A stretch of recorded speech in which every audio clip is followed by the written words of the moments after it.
Slappy Hour.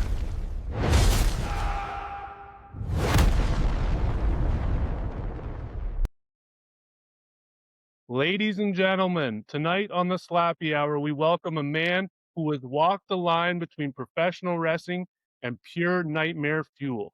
A veteran of the squared circle with over 2 decades of chaos behind him. You've seen him on the world's biggest stages as WWE's Kizarny, on TNA, and across the independent scene as one of the most unhinged, unforgettable characters in wrestling history. He's a master of mind games, of martial arts, and mayhem. A sideshow freak, a ring general, and a cult legend all wrapped in one twisted package. He's from Toronto, Canada, the man who does not just embrace the freak show. He is the freak show. Please welcome to Slappy Hour, the warlord of weird, Sinn Bodhi. Guys, thank you for having me. That was a heck of an intro. Thank you for that. I appreciate that. Me and my tag partner today. Yeah, me and my tag partner Oink Vader are thoroughly amused at your intro. He's sitting right down here. He's sleeping beside me. We can't get a good look at him, but there he is. Just hanging out with Sinn. That's right. So I figured I would dial in from my funny farm here. I'm just sitting in my buddy's pig pen because why not? Absolutely. Hey, that's for sure. I wouldn't expect anything less. That's right. Got to keep it weird, right? I'm not the warlord of normal. Yeah, exactly. The question is that a pet or is that going to be food? So I'm a hypocrite. I don't eat any of my pets. Everybody on my property is a pet, but animals sure are tasty. I wish I could wave a magic wand and figure out how to not be so weak that I have to be a carnivore, but I'm a carnivore. I can't help it. So short story long, no, he is not food. He is a pet. Nice. Good to know. I'll save my bacon eating for Denny's and Waffle House and stuff. Yeah, other people's animals, not yours. Yeah. Got Well, some fans in Saudi Arabia. You'd be happy to hear that. Yeah. Saudi would love that. Yeah. I know. If left to my own devices, I wouldn't hurt a fly. That excludes fighting age men. Women, kids, animals, I would never hurt. Fighting age men, I don't give a fuck about. Yeah. There you go. Fight them all. Fair game there. Yeah. Fair That's game. right, Fair game. That's right. Well, Sinn, give us a little rundown on how you got started in wrestling. In wrestling. Okay. Yeah.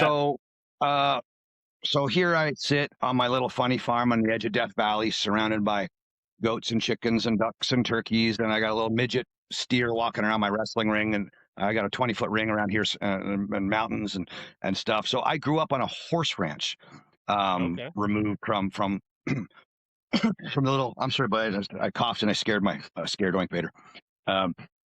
And so I grew up on a little horse ranch outside of Orangeville, Ontario, Canada.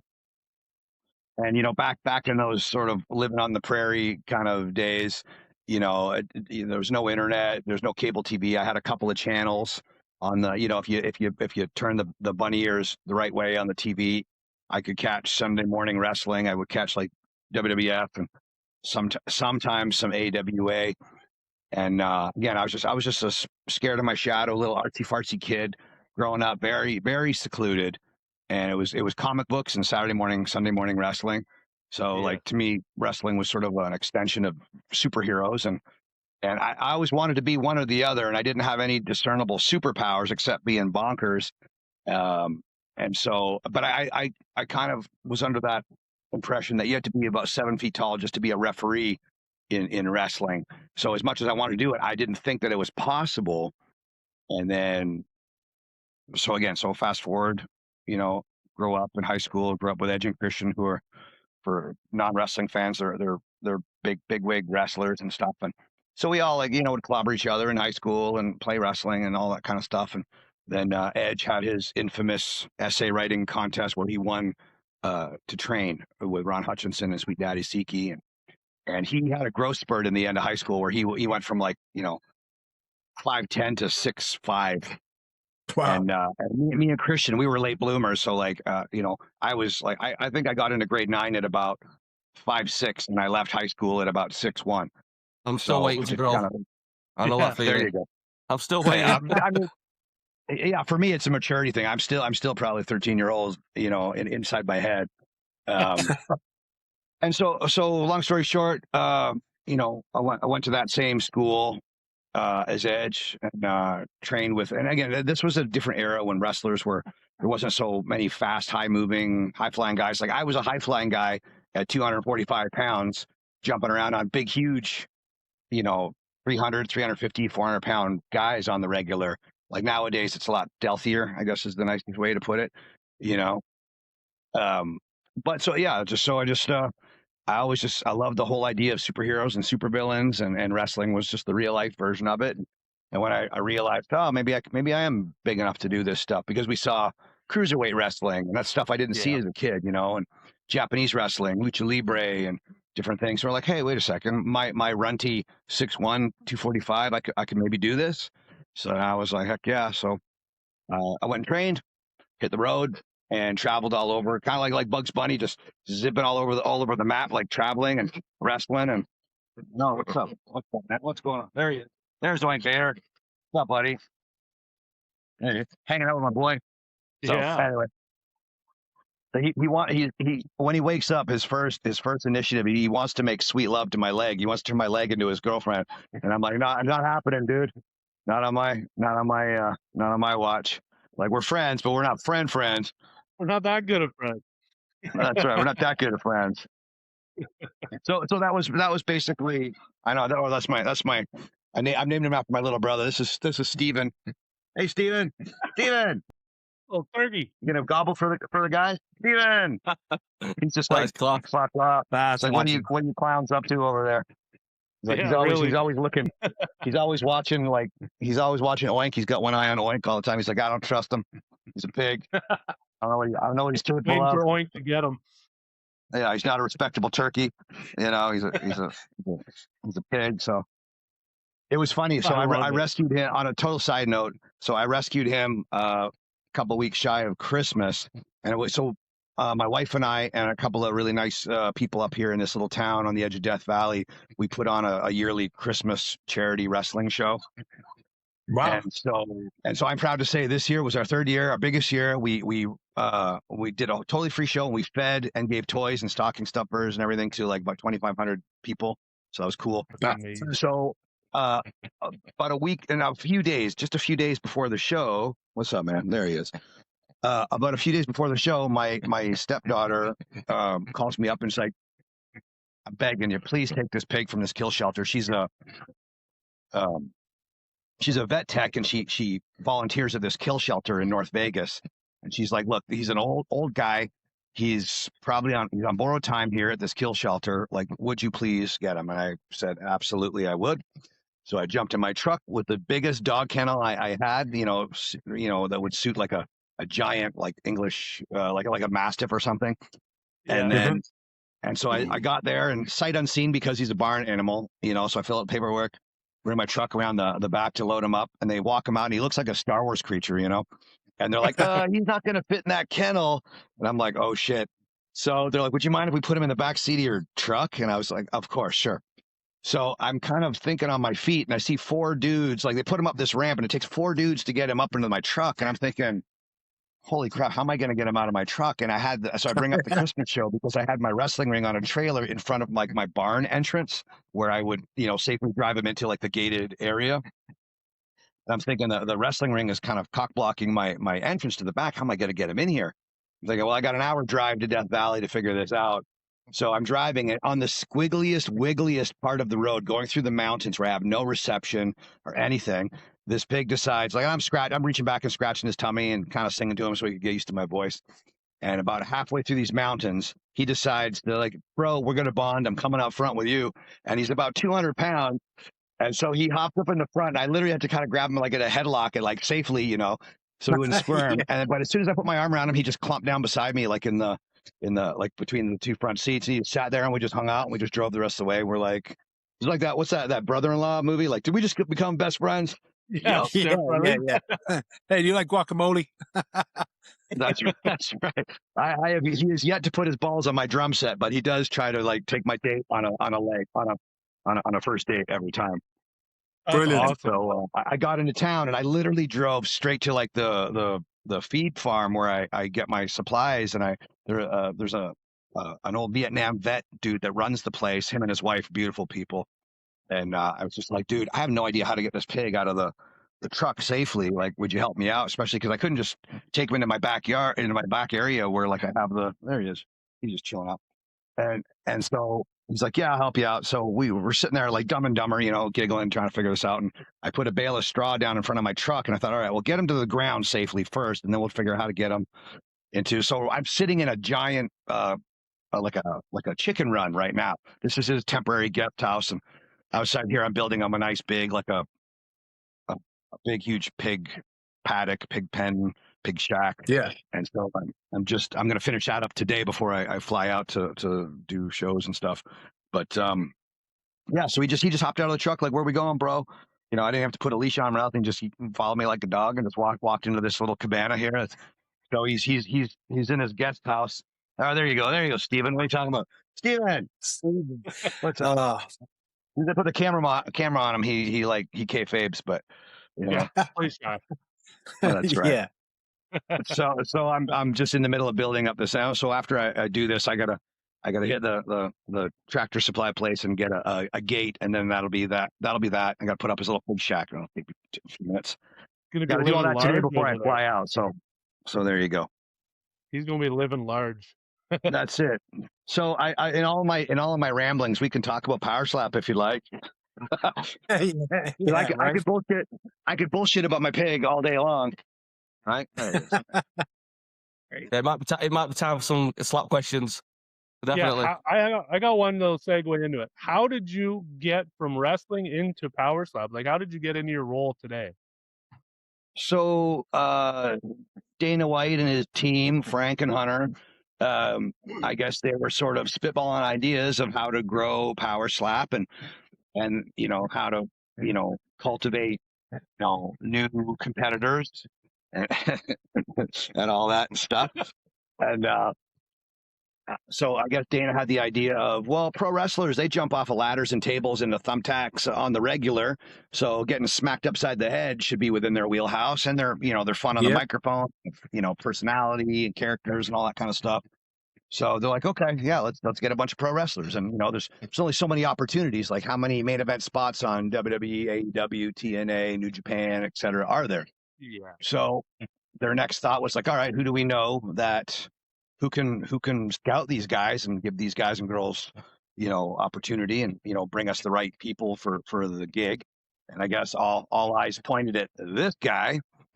And I'm old enough where I'm a savvy scout and a producer and a coach, but I'm young enough where I can get down in the ring still with whoever. Like, that's my MO, is I fly out somewhere just about every week and I wrestle the local good guy, local bad guy, do a seminar and tell whoever I wrestle, all right, kid, more of this, less of this, tighten this up, loosen this up. Like, I met you on a road trip very similar to that. But before I was scouting Power Slap, and you were one of the first guys that I thought of. I'm like, big, tough guy, physically daunting dude, but a good dude, a hardworking dude. And at that time you're still, green wrestler. We're all green. I mean, even Ric Flair would always say to us, I'm still green. I'm just a really dark shade of green. So yeah, right. he's always learning. I'm always learning. And Ryan really, was in that same sort of mindset. And I thought, all right, him and a lot of other people like him were people that popped into my brain.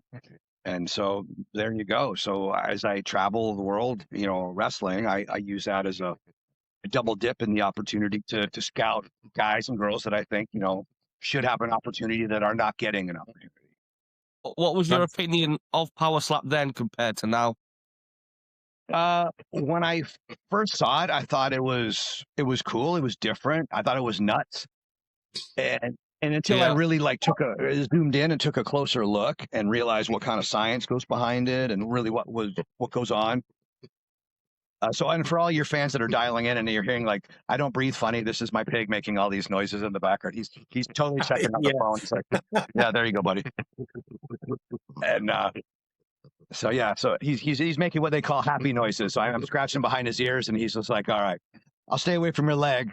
I won't hump your leg as long as you scratch my ears." So yeah, he's Keep doing that. We're going on good. my feet there. He'll use my boots as a pillow. He seems to like to do that. But anyway, so yeah, so I mean, just travel and I enjoy pro wrestling to this day. I love it. You know, it I owe it everything. It owes me nothing, you know, for all my ups and downs. But I've learned from all those ups and downs and from a shit ton of mistakes that I've made. That's why I think I'm, to quote Dr. Tom, who is a really awesome coach. He's the one of the coaches of coaches, you know, and he would say I'm a good coach because I made every mistake in the book, you know. So I made my share of mistakes.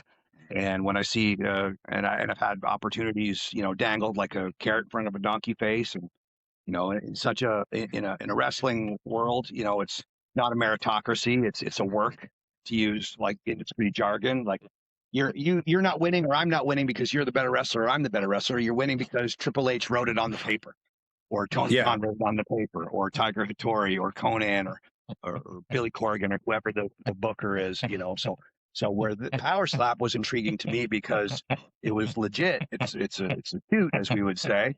So, and again, I was saying this the other day, and I don't care if it sounds crotchety or not. I'm not Chuck Norris by any means, but like if I had a nickel for every wrestler I laid down to that couldn't lace my boots in a real fight, I'd have a shit ton of nickels, you know? So this, I mean, you know, this is like, you know, give Ryan and guys like Ryan and other great girls, you know, an opportunity. I crack the door, you pick in the door. That's how that works. So it's not like, you know, who Triple H tells you is winning. It's you go do you, and there's got to be a winner and there's got to be a loser, and you do the work and you bring that dog into the fight and have at it and make big boy money, big girl money for big opportunities, and there you go. You know, to be a pro wrestler, you know, on the indie scene, to be, again, not to be callous or anything, but just being straightforward. Like if you're kind of like a non-TV guy, like a no-name guy or a girl, well, you could wrestle, you know, for 10 years before you make the money that you could make in power slap in one night. Yeah. You know, like look at, like I always preface Stunt Marshall, talented guy, nice guy, but wasn't getting an opportunity. Nobody knew who he was, you know, the day before his first power slap. And then he goes out there in front of Dana White and Ronda Rousey, and he sends Dante Smiley, who's a great guy, to the moon. Amazing guy. In the opening round. To the moon. You know, so yeah, he won, and he won in spectacular fashion, so he got a bonus. So I want to say he walked out of there with $20K, you know, US, and no Canadian pesos, you know, like 20K. You could almost buy Ontario for that, you know. Pretty well. You could save Canada for that. Right. Yeah. You could put a down payment on Canada for that, you know. And then he came back a month later and did the same thing. So, I mean, for again, a non-televised is, I guess, the politer, nicer way to put it, a non-televised indie talent to make $40K, he's wrestling for 100 years before he makes $40K. Yeah, you know, and then he got to do that in 2 nights, you know.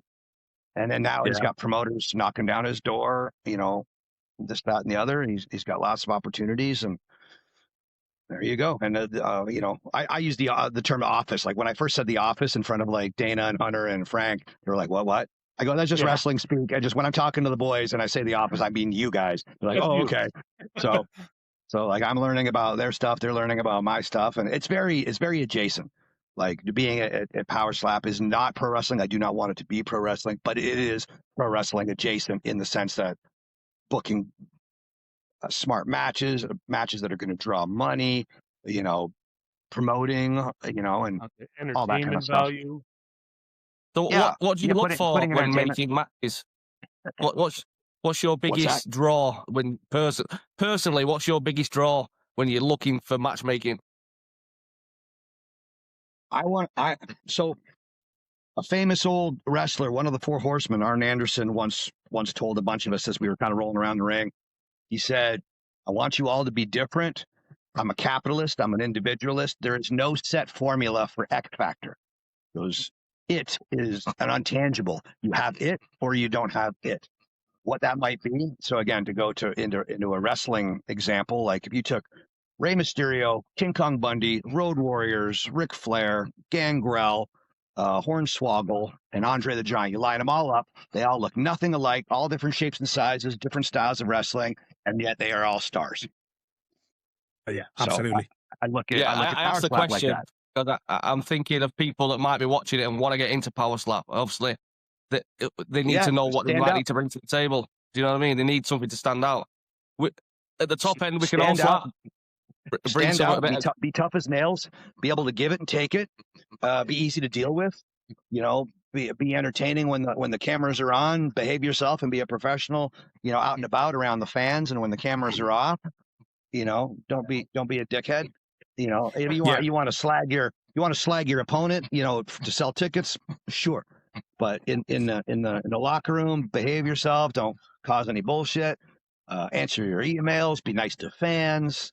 The things that would be common sense, which I'm going to rebrand rare sense, because common sense that's an oxymoron at this stage of the game on planet Earth.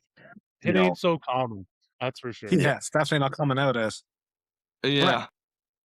So, I mean, there's a lot of great workers in wrestling that I wouldn't even ask because they would just get slaughtered, and then there's other wrestlers that maybe don't have the accolades in the squared circle, but are tough as nails, So like if you put Ryan Kenny in the ring next to Shawn Michaels, Shawn Michaels, arguably the greatest wrestler in the galaxy, Ryan Kenny would kill 10 of Shawn Michaels at the same time. If it was 10 Shawn Michaels versus Ryan Kenny, Shawn Michaels would be outnumbered. And that's no disrespect to Shawn. I love him. He's awesome. I marked out huge when I got to coach next to him, when I shared locker rooms with him way back in the day as Kizarny.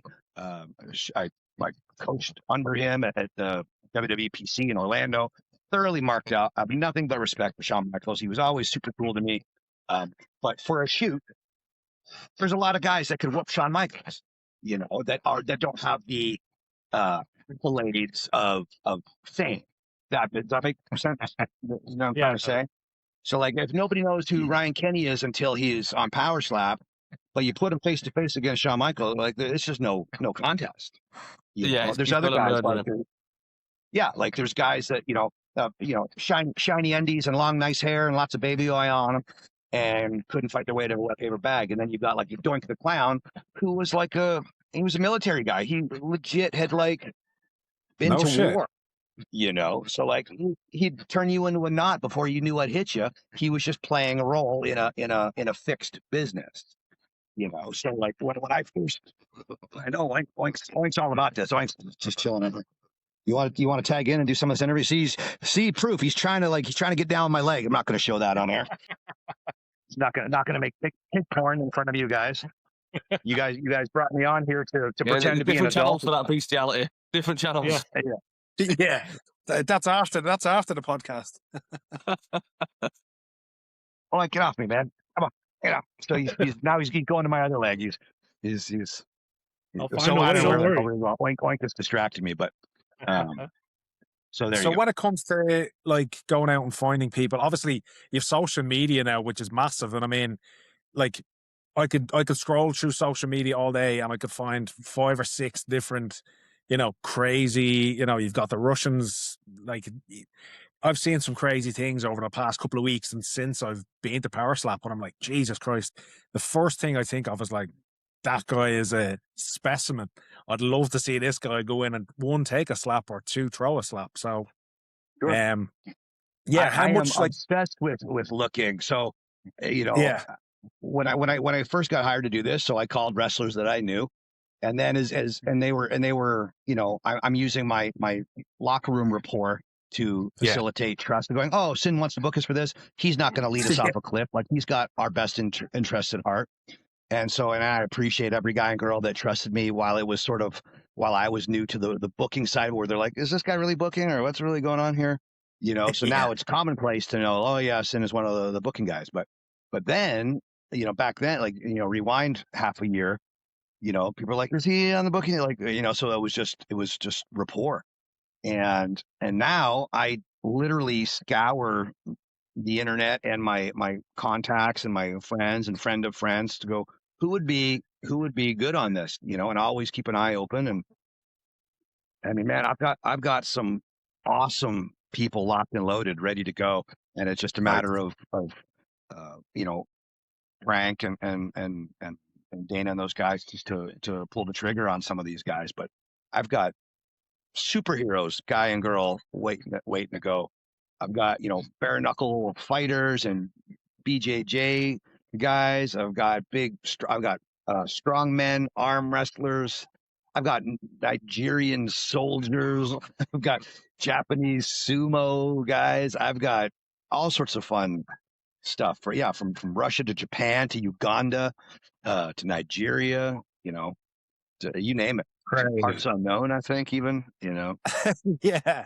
Kind of like Death Valley, right? Like when I heard you say Death Valley tonight, I was like, he's from where the Undertaker was billed as. I had a couple fans kind of act like nerds.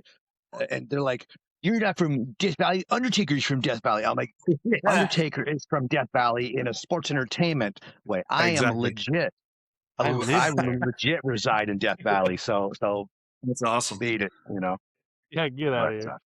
Yeah, I can't beat it, kid. Yeah. What's your goal by the end of 2026 to do with Power Slap? Where do you want it to be? I want it to be traveling. I want there to be big shows, like pay-per-view style shows, medium shows, and house shows. I want to see there be a huge roster of guys and girls to compete. So that way, too, there's safe intervals between competitors having recoup time. And then we still build up a solid roster where, Lewis is he's headlining the show in Dallas, or Ryan Kenny, he's over there headlining the show in Tokyo, or Johnny Magna is headlining the show in Hawaii or wherever, in Maui or something, So I know people were, when October came and went, they were like, "Man, did those 3 shows exhaust you and everybody in the office for putting on all the logistics that go into such big shows?" I'm like, certainly not. I'm like, I'm in an industry where I'm used to 3 shows in one weekend. Yeah, we go as wrestlers. Yeah, so as many shows as Frank would throw at me, I would be happy to fill those with performers. I would love it. Your top 3 locations you want, Sinn? I kind of am on board with Dana's ideas. I think somewhere in Texas, somewhere in Florida, somewhere in Hawaii. I think those like are the Hawaii one. Yeah, me too. Yeah, for sure. We got a whole stacked heavyweight division of just Hawaiians that could go heavyweight to super heavyweight. I know it. Don't I know? If I got to book a show in Hawaii, I'd be happier than a pig in shit. Brilliant. Nice. Take what's That's there. Awesome. But yeah, no, I think I know, Steven. I know. I think there's so many awesome competitors and from so many different countries. I think we could go to Canada. We could go to Scotland. We could go to Ireland. We could go to Germany. We could go to Samoa. We could go all over the darn place. I think it would be amazing. China, Russia, all over the place. So, and if I have it my way, we will do all of that. I think Canada, Ireland, or London one would be crazy. I do believe that. I think some of the craziest fans I ever performed in front of was in the UK. So I think that would be awesome. Yeah, we almost got killed in the UK. We pissed off fans so much, they were upset. So I think watching, no disrespect intended. I'm just saying, just watching with my own eyes, watching when Perez came out to whatever that country song was, where it's if you mess with America, you get a foot in your ass and all this stuff. And the song was playing in front of thousands of Middle Eastern, I'm like, oh, here we go. Yeah. Do you know what? That didn't even register with me until you've just said it. I was like, Jesus. Now I'm thinking about it. I'm like, wow. If you watch back when Perez was, I can't think of who he was competing against in Riyadh. Zakir. Zakir. Who was it? Zakir. There you go. Thank you, Zakir. Yeah, who is awesome. Zakir is wicked. So something happened, I think Zakir swatted him, and then Dorian responded by swatting him with the pool noodle. Yeah. I think that was, aside from the main event, that was the biggest pop of the night. Everybody in those seats went, "Oh!" like Yeah. it was like Apollo Creed fucking around in front of Ivan Drago, you know? Yeah. Like Yeah, it was definitely. like, oh shit. So it was like I was almost nostalgic. I know, Steven, I know. It was almost nostalgic to like that 1980s, like a Roddy Piper Heat, you know, when people were so mad at him beating up Hulk Hogan or whatever it was. Like, so you don't get that in wrestling these days because it's, you know, it is what it is, and it's, Yeah. you know, it's sparkly and flashy and it's corporate and it's great, it's awesome. But to get that gritty, we'll just call it that Roddy Piper Heat. I think is awesome to see. Like, you know, the guys aren't setting out to be good guys or bad guys or anything, but they're setting out to be what they are. You know, I think Johnny Magna, to peel back the curtain, I think, you know, talking to Johnny Magna, he's never been anything but super polite and respectful to me. Yeah. But then when he gets on the mic, then he's a total dickhead to whoever, like to you or whoever he's competing against, because he's selling tickets and wanting to like put on a good show, and he's doing the work, and he's like busting his ass to, you know, come showtime when it's on level. And it's not just about glitz and selling tickets. Like when it comes to, you know, time to dance, you know, he's putting in the work, you know, as you all. It's definitely harder to perform on the stage. You know, the feeling's a lot more raw. I mean, you're taking an undefended blow, you're in. That's it. Right. That is the real person on the stage in that moment, definitely.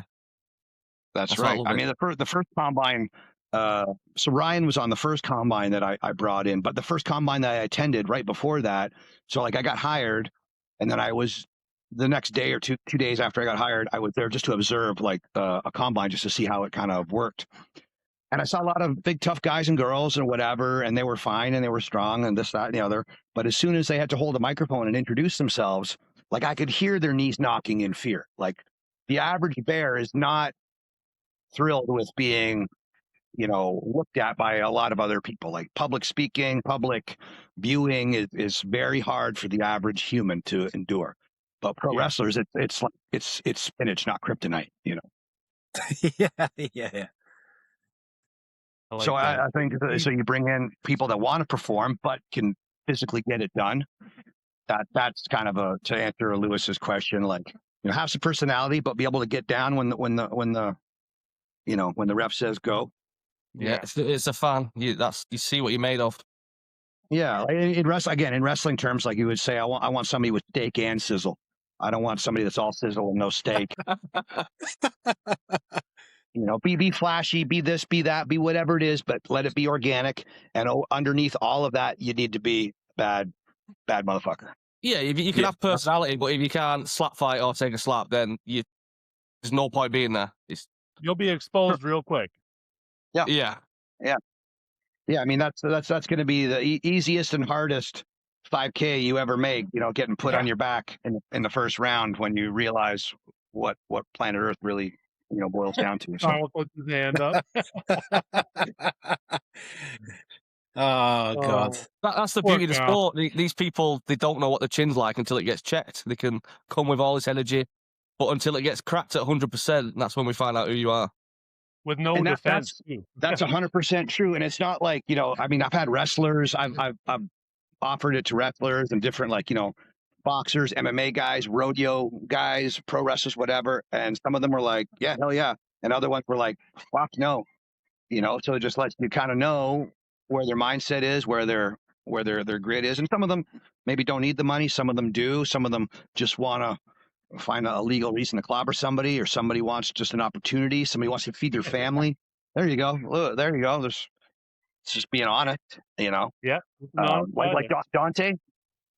Dante didn't want to hurt anybody. Dante just wanted to feed his family. So you can't be a pacifist in this sport. That is crazy. You need to be aggressive, man. For sure.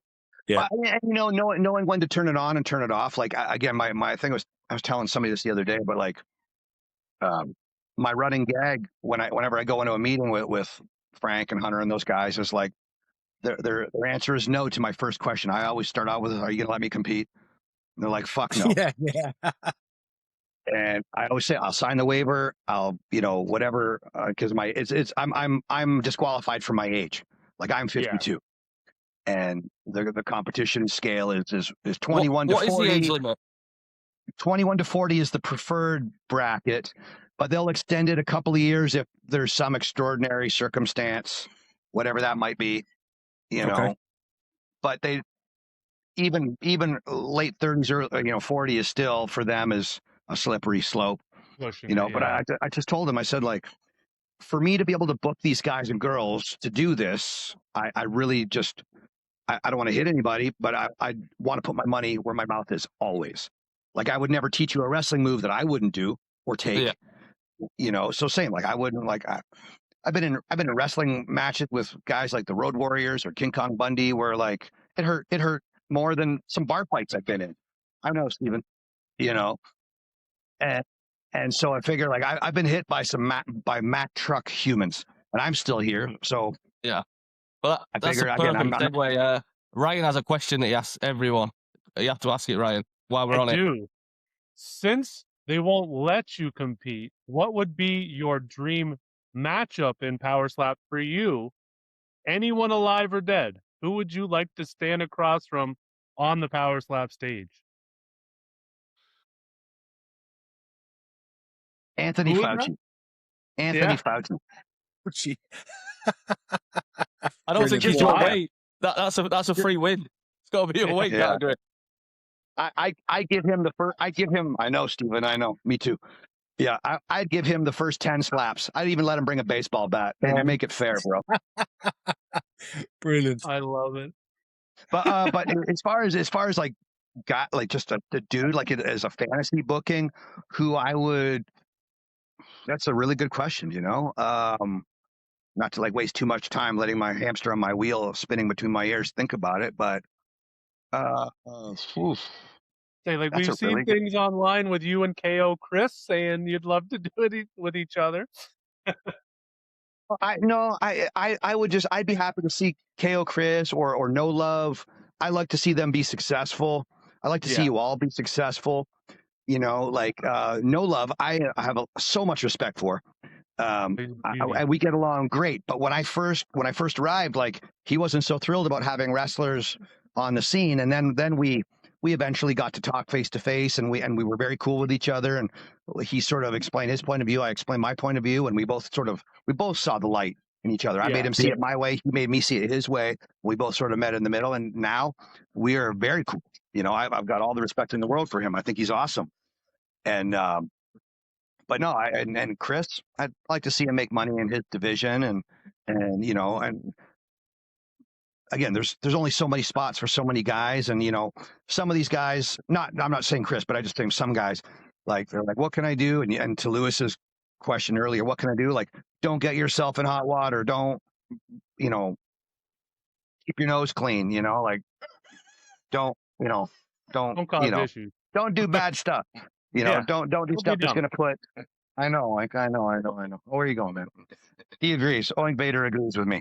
Like, keep your nose clean. That's right.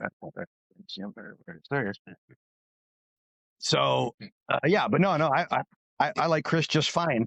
I think he could be his own worst enemy sometimes, as a lot of us can be, I think. And as earlier in this conversation, I said, I think I make a half decent coach because I made a lot of mistakes. Being a hothead really wasn't one of my mistakes, but I still made, sure, a shit ton of mistakes. And so I think some of these guys, they look before they leap, and then they put their foot in their mouth. That's a mistake, you know. But no, he's not on my fantasy list. I'm not in a rush to swap KO Chris. That's a really good question. Now you don't usually get questions that would perplex me so well, but you've got my creative juices spinning. Like we had Zach Lansing on a couple of weeks ago, and he said Brock Lesnar, which was crazy. But I mean, what a perfect matchup for Zach Lansing. Yeah. Okay. Babyface said Nate Diaz too. Yes. Okay. You know what? Here, I will pick a fight. I will in Johnny Magna fashion. I don't care who this pisses off, like in the office or anything like that. Like, you ask me an honest question, I'll give you an honest answer. My answer for who I'm about to say is because of the exact reason why I'm sitting in this funny farm surrounded by critters that I love, because I'm an animal guy. So my answer would be Michael Vick. Oh, I would love to fucking swat Michael Vick. Oh, hell yeah. The dog fighter. Garbage. Yeah. I like that. I would enjoy to just watch that fucking fool for sure. Yeah, we'll make sure to tag him. Yeah. Be my guest. Let him know. I wouldn't say anything and talk tough or run my mouth. I wouldn't say it in front of anybody that I didn't want it to hear. Well, you could tag him.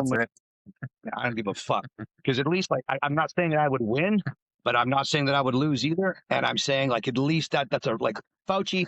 I would slap 1,000 Faucis. He wouldn't stand a chance.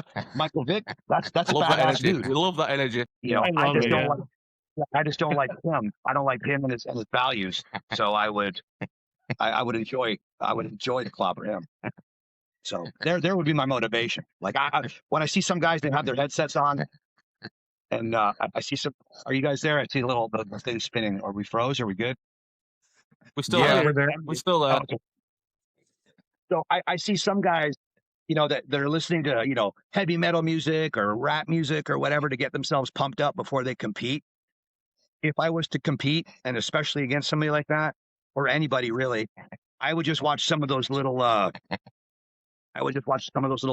animal rescue videos with the Sarah McLachlan songs playing in the background, would just make me want to fucking kill the people that hurt little animals, little dogs and little cats, and that do awful stuff to that. Oh, I would be revved up. Then I would be ready to destroy.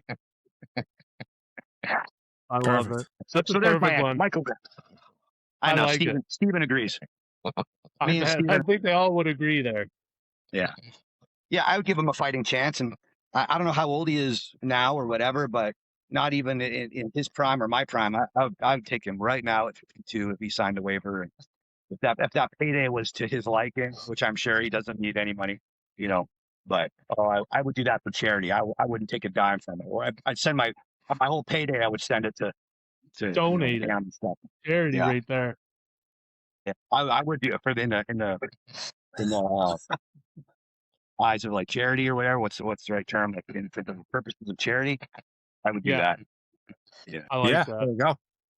Now I'm all revved up. Now you got me hot thinking about fucking stretching Michael Vick. Yeah. Well, we'll distract you a little bit with this one, because you might have to pick and choose if you can answer it or not.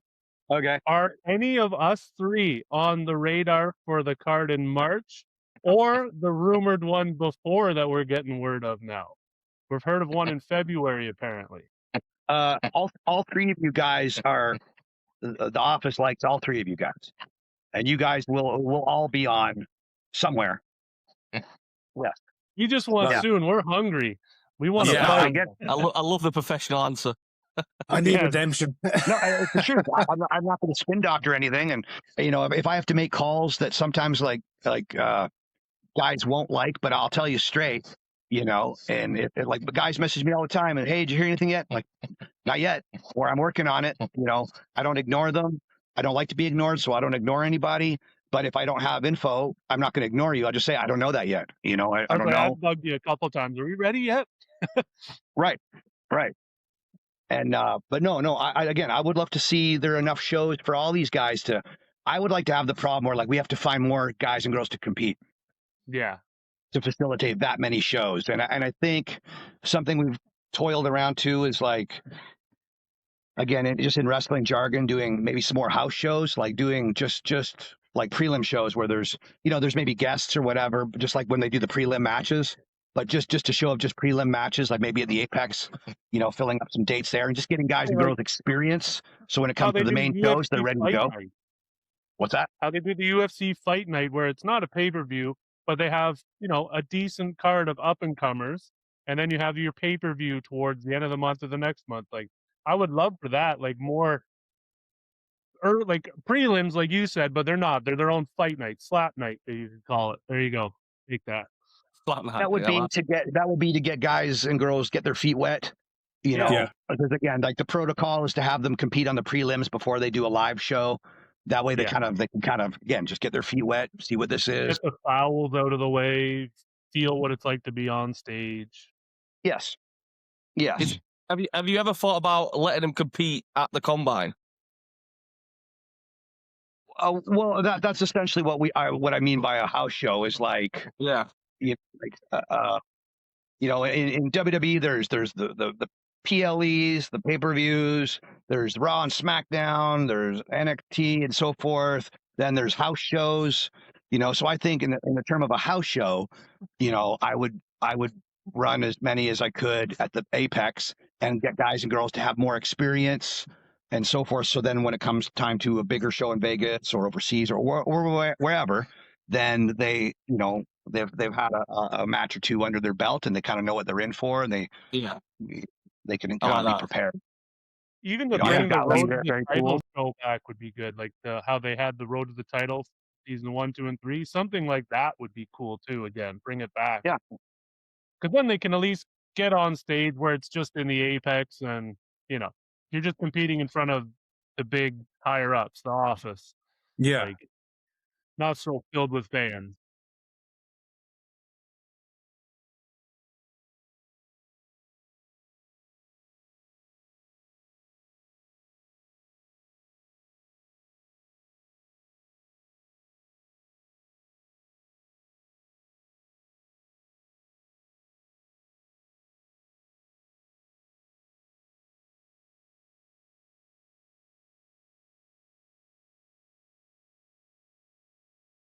Yeah. Yeah.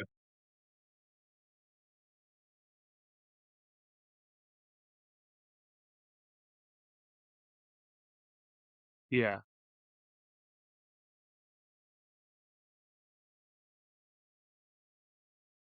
Yeah.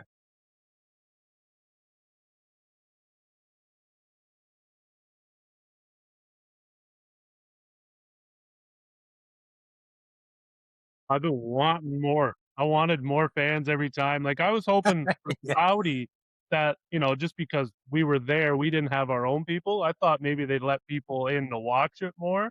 But no, that was not the case. It was dead silent when you went out there.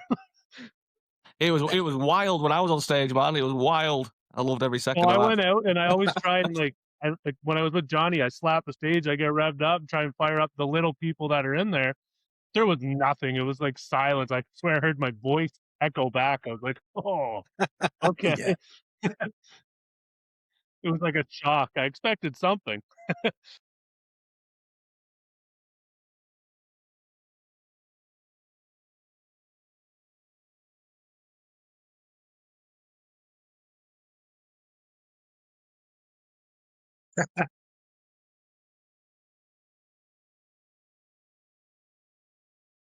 Oh, So I got a shit, question, Stan. What do you think? Just recently, well, hopefully it's not too hard, but we've had Luke Rockhold come out and say that he's looking forward to jumping into the power slap world. What do you think of the likes of the UFC fighters who are, coming towards the end of their careers, jumping in and just taking over and, seeing how they get on in the power slap world?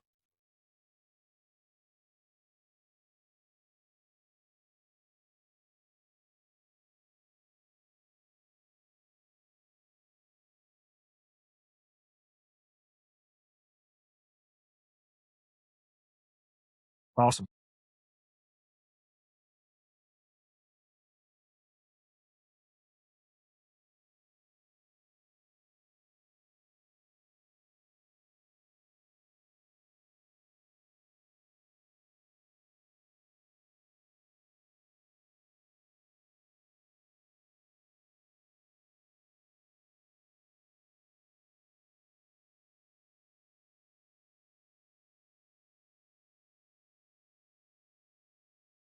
That's it. Yeah.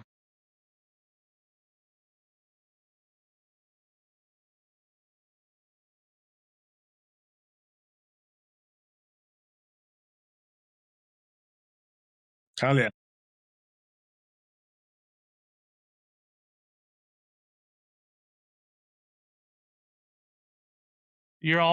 we're all equal up there, essentially. Hell yeah. Doesn't matter what your background is. Yeah.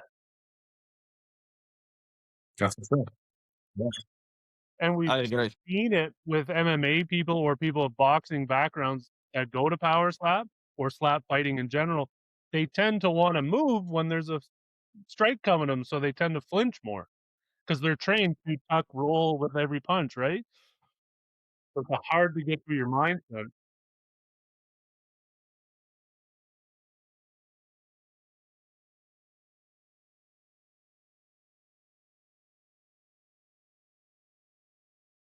Yeah. Mike Tyson has asked.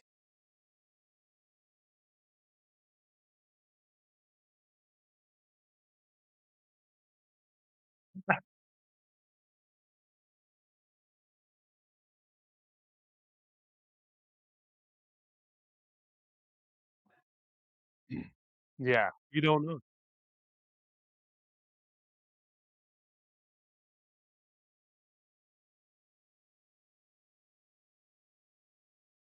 Yeah,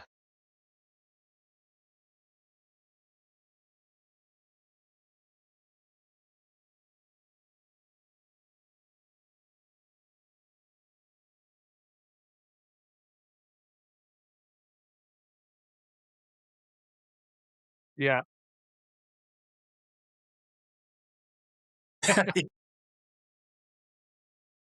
yep,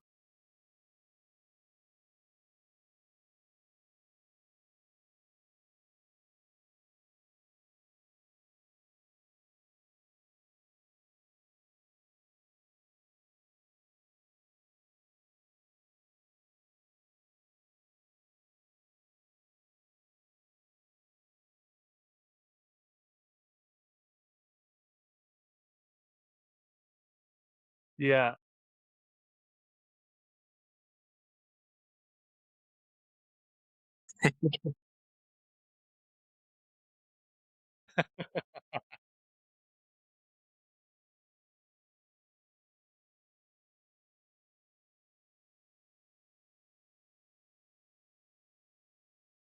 Yeah.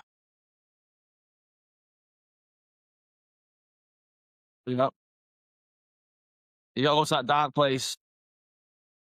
I was gonna say, we've been asked that. Slap News asked Lewis that, like, what if one of us got paired up with each other? Would you be able to do it? And it's business. We talked Business. about this in Saudi when we were hanging out the whole Yeah. time before we even had a podcast.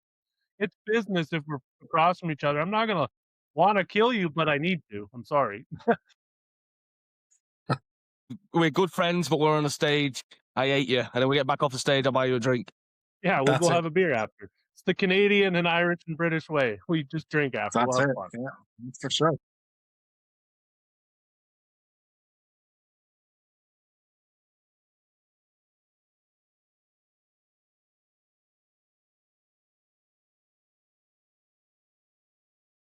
Yeah,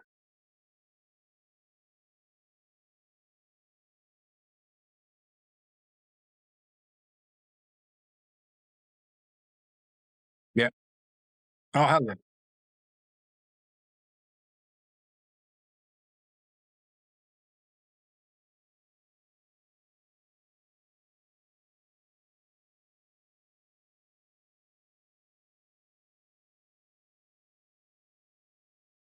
yeah, Yeah.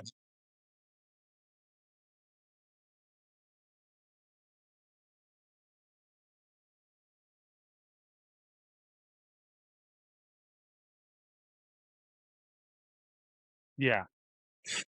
I was like, That's people it. thought I was crazy because, like, I was hanging out with Bryce. We were hanging out with Johnny. I was like with Johnny the whole week. And people were like, how do you do that with the guy you're going to fight? I was like, I don't know if that's the wrestler in me that, like, we share the same locker room. We're going out there to do the same thing. It doesn't matter. We're going to go out and handle business.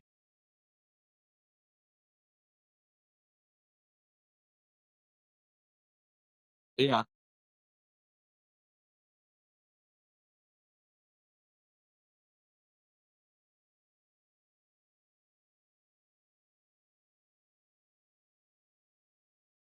Yeah, Yeah.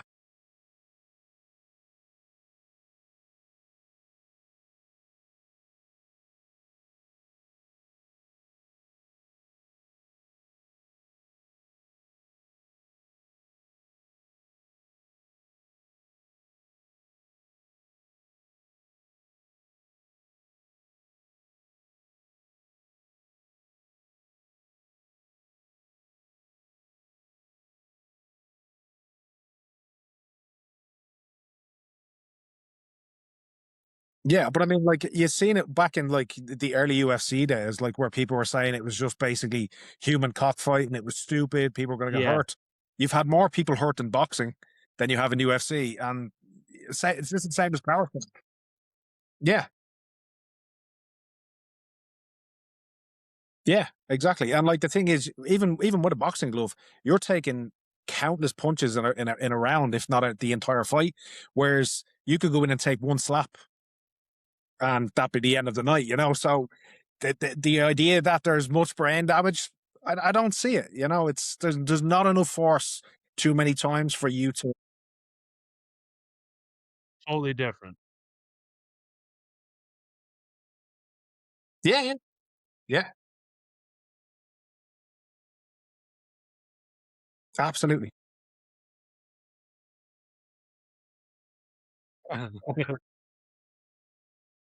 No, and people seem to think when you're knocked out, you have a concussion. It's Yeah, not the same.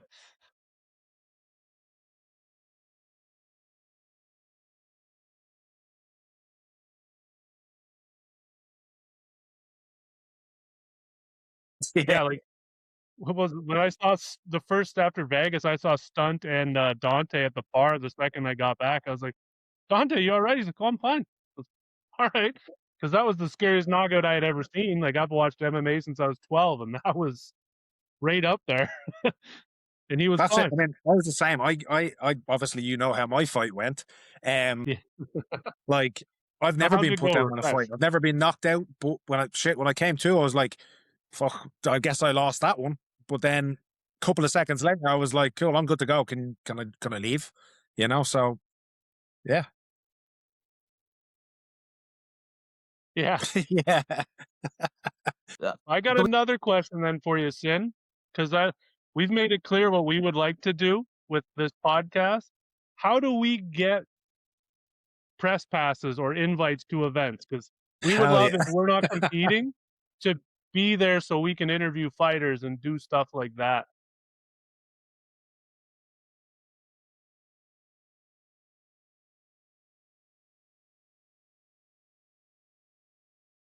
That'd be awesome.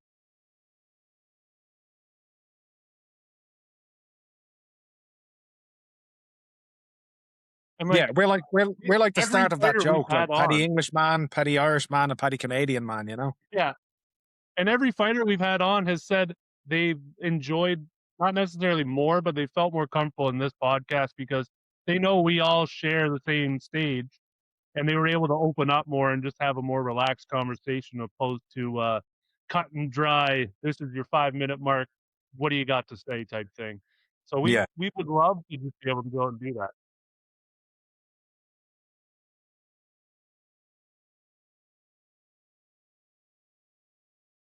Yeah.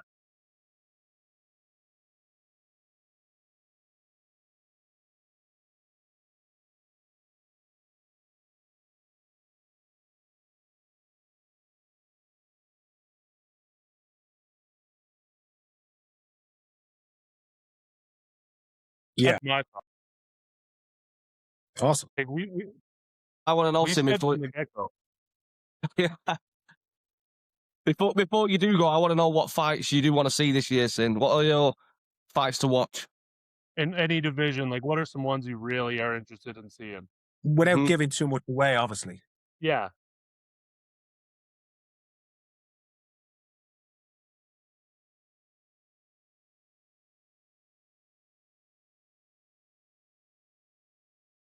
Okay.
Yeah, Yeah.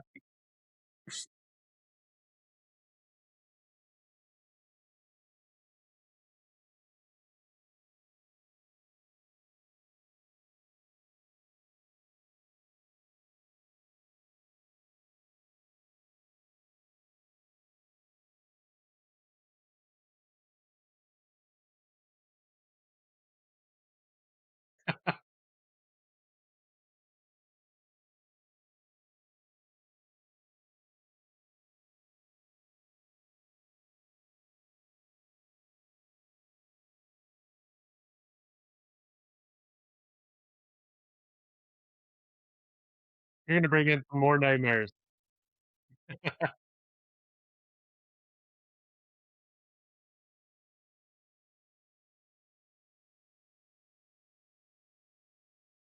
Yeah.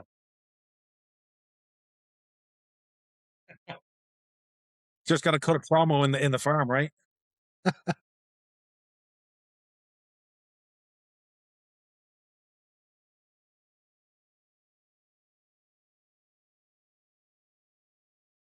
Yeah. Wow.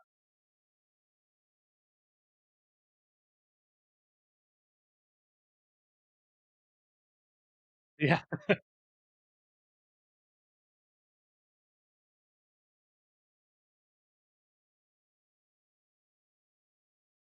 Yeah. They were beautiful.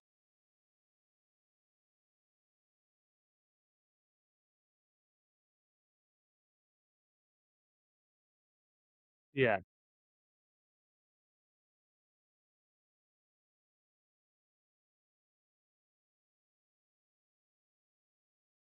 Yeah.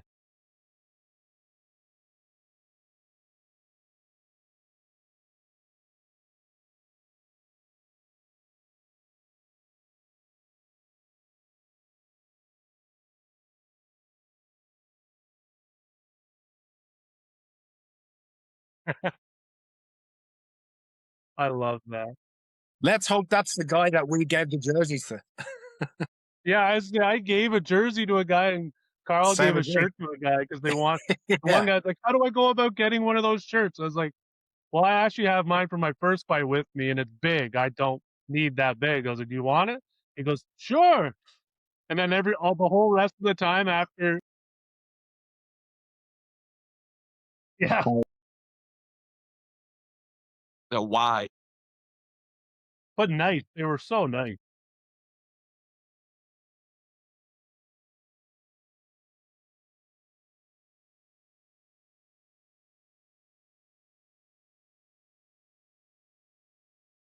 They definitely are.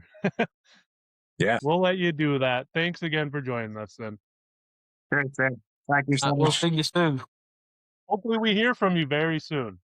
All right, have a good night, sir. Bye, Sam. Enjoy. See you later.